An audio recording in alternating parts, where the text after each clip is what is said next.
السلام عليكم ورحمة الله وبركاته، ازيكم عاملين ايه؟ يا رب تكونوا بخير. الواحد قاعد في أمانة الله، جالي تليفون أهلي جايين، قلت لازم أقوم أعمل حاجة حلوة تعجبهم وإن شاء الله هتعجبهم. أنا كان في دماغي إن أنا أعمل لهم تورتة، بس طلعت حكاية. كيكة، هي كيكة تورتة بس تحفة بجد. تعالوا بقى شوفوا المواصفات معانا وبصوا شكلها تحفة، والمكونات بسيطة جدا وإن شاء الله تعجبكم. بصوا شكلها جميل ازاي،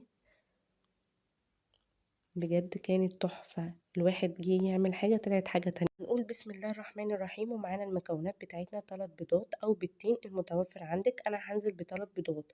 عندك عجان، عندك خلاط. أنا هشتغل بالخلاط عشان أقول لكم بصوا إن جميل جدا. ومعايا نص معلقة من الفانيليا أو ربع معلقة صغيرة من الفانيليا، وهضربهم في الخلاط. عايزة أقول لكم المكونات بتاعتنا كلها دي هنضربها في الخلاط، وهنفضل إن احنا بنضرب في الخلاط مش هنوقفه خالص. وهنزل برشة من الملح صغيرة زي ما انتوا شايفين. الكوباية دي هنعاير بيها بقية كل المقادير بتاعتنا. معايا كوباية ونص من السكر، هنزل بأول كوباية معايا واحدة واحدة، وبرضو الخلاط بتاعي شغال زي ما انتوا شايفين كده. وبعد كده هنزل بالنص كوباية التانية، وبرضو هنزل بيه واحدة واحدة، والخلاط بتاعي برضو شغال عشان المكونات بتاعتي كلها تخش في بعضيها. ومعايا ربع كوباية من الزيت، وهنزل برضو بيه واحدة واحدة والخلاط شغال. ومعايا بعد كده بسم الله الرحمن الرحيم معايا كده كوباية من اللبن السخن. محدش يقول ان هو غلط عشان البيض وكده، ما تقلقوش. هننزل بقى واحدة واحدة برضو باللبن والخلاط شغال. حطينا الفانيليا وحطينا الملح وحطينا الزيت، فما تقلقوش خالص من البيض مع اللبن. وبعد كده معايا اهو الدقيق ده بتاع الكيك او بتاع التورت او كيك او اي دقيق عندك متوفر مفيش مشكله. وهنزل بالخليط كله معايا كده زي ما انتوا شايفين. وبعد كده هنزل بسم الله الرحمن الرحيم كده بكوبايتين من الدقيق. اول كوبايه دي معانا وهنزلها كده واحده واحده. وبعد كده هجيب الكوبايه التانية برضو وهنزلها معايا واحده واحده. انا المكونات معايا ديت مظبوطه جدا، عشان كده بنزل بالكوبايتين مره واحده. خلاص خلصنا الدقيق بتاعنا، وبعد كده هنزل بمعلقتين كبار من الكاكاو. دي اول معلقه اهي معانا، وبعد كده دي المعلقه التانية. وبعد كده هنضرب الخليط بتاعنا كله، هنضربه جامد يعني هنقلبه جامد جدا كويس جدا عشان خاطر الخليط بتاعنا كله يتجانس مع بعض. اهم حاجه بقى في المكونات بتاعتنا دي ان احنا نقلبه كويس جدا. عندك العجان اعجني بيه يعني شغليه، ما عندكيش المضرب اليدوي ونشتغل بيه. نضربه كويس جدا. وبعد كده هنجيب معانا، ما تنسوش الكيك شيف او البيكنج باودر اللي عندك ده او عندك ده. هنزل بالكيس البيكنج باودر او هنزل بكيس الكيك شيف. انا نزلت بالكيس كيك شيف زي ما انتوا شايفين.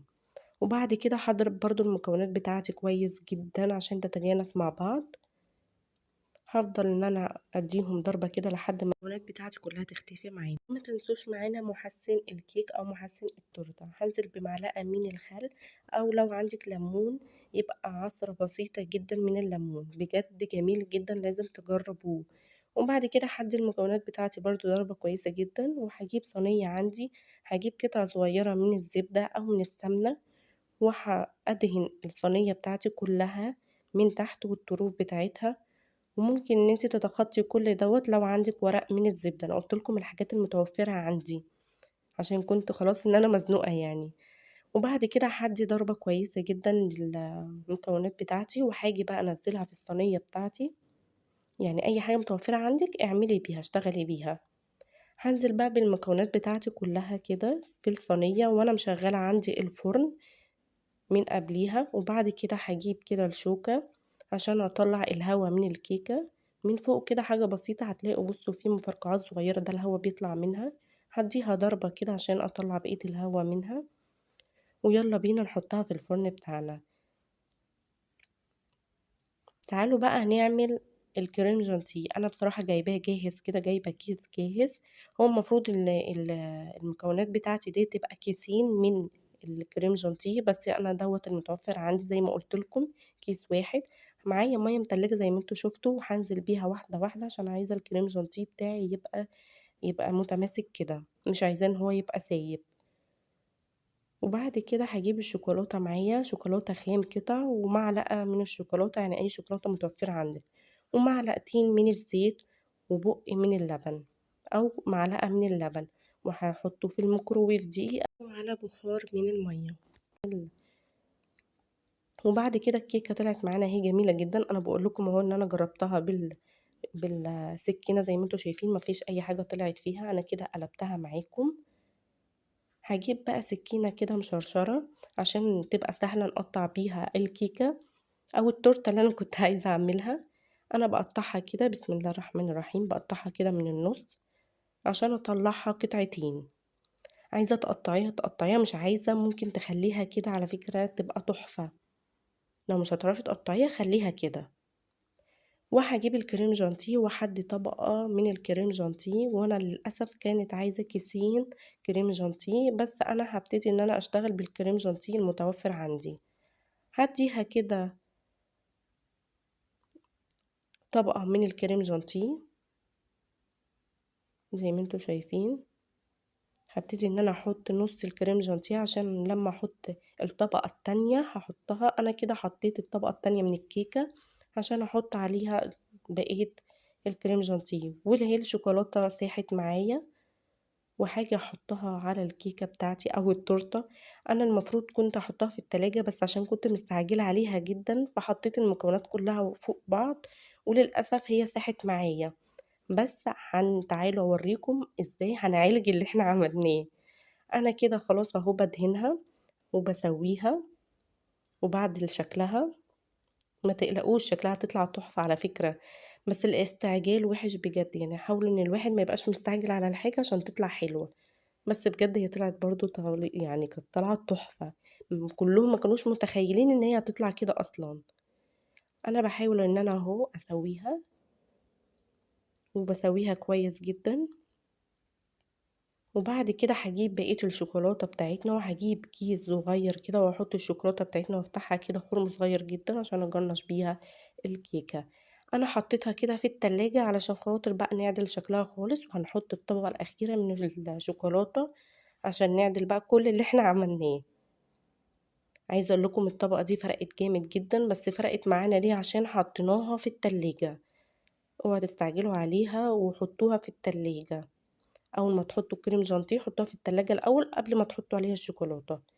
أنا بادّيها طبقة أهي من الشوكولاتة، بصوا شكلها فرق جدًا واتغيّر ما شاء الله. باساوي بقى الشوكولاتة بتاعتي، بصوا شكلها بقت جميلة جدًا وفرقت جدًا. أنا سويت أهي الشوكولاتة بتاعتي، باجيب الكيس وفتحته خرم صغير، وباعمل خطوط كده زي ما أنتم شايفين عليها. بجد كانت فظيعة. طبعًا الجرنشة دي بتاعتكم أنتم، كل واحد يجرنش حسب ما هو عايز، أنا حبيت إن أنا أجرنشها بالشكل دوّة، أو هي جات معايا كده. عملت خطوط عكس عكيز كده، كان شكلها جميلة بجد. بصوا ما شاء الله. كده أنا خلصت أهي الجرنشة بتاعتها، بس حبيت برضه إن أنا أضيف فيها كده مكسرات، عندِك مش عندِك ما فيش مشكلة، أنا عندي كده مكسرات. وكده هابشر المكسرات بتاعتي كلها عشان عايزاها إن هي تبقى مبشورة معايا، عشان عندي الأطفال مش بيحبوها. ومعايا كده شوكولاتة خام برضه بشرتها عشان خاطر إن أنا أحطها كده في الطرف بتاع الكيكة أو التورتة، يعني على حسب ما انتوا شايفينها. وأحدي كده في الجناب بتاعتي الشوكولاتة الخام. بصوا بقى شكلها اتغير خالص ازاي، وكل ده برضه عشان خاطر حطيناها في التلاجة، يعني خلي بالكم ما تستعجلوش على الحاجة زي ما أنا كنت مستعجلة عليها كده. أنا باحط أهي الشوكولاتة الخام، وبعد كده هاجيب معايا المكسرات اللي أنا بشرتها وهانزل بالشكل دوّة. طبعًا الجرنشة دي بتاعتكم انتم زي ما أنا قُلت لكم.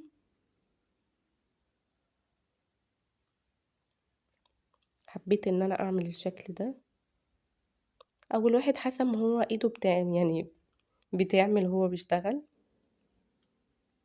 بصوا ما شاء الله شكلها اختلف جدا، وعايزة اقول لكم طعمها كانت بجد رهيبة. تعالوا بقى نشوف الشكل النهائي بتاعنا عامل ازاي، يلا بينا. بصوا بقى واحنا بنقطعها ما شاء الله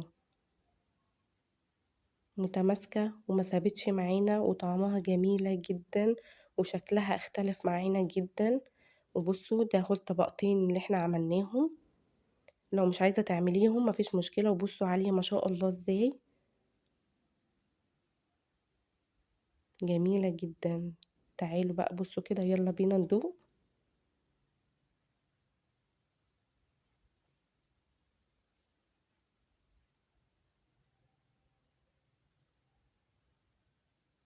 ما تنسوش بقى اللايك والاشتراك في القناة عشان يوصلكم كل جديد. ما تنسوش ايه رأيكم، تقولولي ايه رأيكم. باي باي.